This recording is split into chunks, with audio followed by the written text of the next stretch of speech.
Bonjour, c'est Sanji pour l'émission Bollywood Kitchen. Alors aujourd'hui, je vous propose une recette qui va se faire en 2 temps. Donc c'est une recette qui s'appelle le palak paneer. Donc palak qui veut dire épinard et paneer fromage. La première recette qui va être la réalisation de notre paneer. Donc c'est un fromage à base de lait de vache entier. Donc on a besoin de lait de vache entier et de vinaigre. Pour la deuxième partie de la recette qui est finalement le palak qui est un curry d'épinards. Donc on va avoir besoin d'épinards frais, de tomates fraîches, oignons, ail et gingembre, de la coriandre en poudre, du cumin en grains, du curcuma, du garam masala, du piment en poudre, du sel, un peu de crème et un petit peu d'huile. La première étape de notre recette, ça va être la réalisation de notre paneer. Donc on va tout simplement faire bouillir du lait entier. Donc ça c'est important, on prend du lait entier puisque ce qui va nous intéresser en fait dans notre fromage, c'est la crème qu'on va en tirer.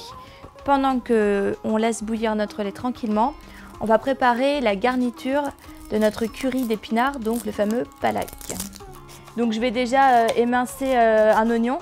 Vous pouvez aussi éplucher 2 gousses d'ail et un beau morceau de gingembre. On utilise toujours de l'huile végétale neutre, on n'utilise pas d'huile d'olive. Parce que ça vient alterner en fait les épices, le goût des épices, donc ça n'a absolument aucun intérêt. Il faut quand même faire attention à bien cuire les oignons, c'est plutôt important, hein.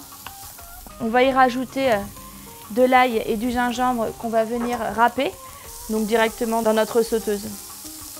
Une fois que vos oignons commencent légèrement à se colorer, ils sont bien fondus, on va pouvoir à présent rajouter nos épices. La coriandre en poudre, le cumin, le curcuma, une belle pincée, le garam masala. Vous pouvez rajouter une belle pincée de piment, ça c'est selon le goût. Au même moment, on rajoute le sel et on mélange bien tout ça. On les cuit sans les brûler, ça c'est très important. Pour aider la cuisson de nos épices, on va rajouter un petit peu d'eau. Quand vous voyez qu'il n'y a quasiment plus de liquide, on peut rajouter les tomates hachées. Je vais couvrir, ça va nous permettre d'avoir une sauce qui va bien compoter. Et on va hacher les épinards grossièrement et on va tout simplement les laisser tomber dans notre préparation. Donc une fois que le lait frémit, on va rajouter à notre lait entier du vinaigre blanc. On retire du feu et là regardez ce qui se passe.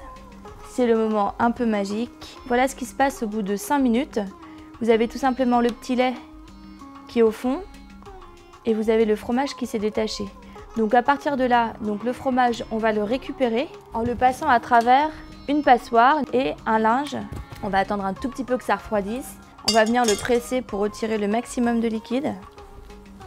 Faites attention à ne pas vous brûler. Et ensuite, on va venir le déposer dans une boîte. Donc l'idée, c'est de le façonner. Et on va bien l'aplatir pour lui donner la forme désirée. On va poser un poids par-dessus. On va le laisser reposer. Donc le paneer qu'on a laissé reposer au frais. Donc on va tout simplement ici venir le démouler. On obtient en fait un bloc de fromage qu'on va pouvoir découper. Donc, vous voyez la consistance.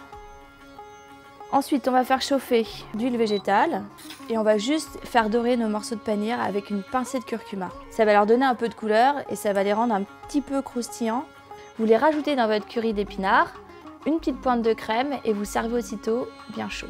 Vous pouvez déguster cette recette avec des nanes. Vous retrouverez la recette sur la chaîne. À bientôt pour de nouvelles recettes indiennes.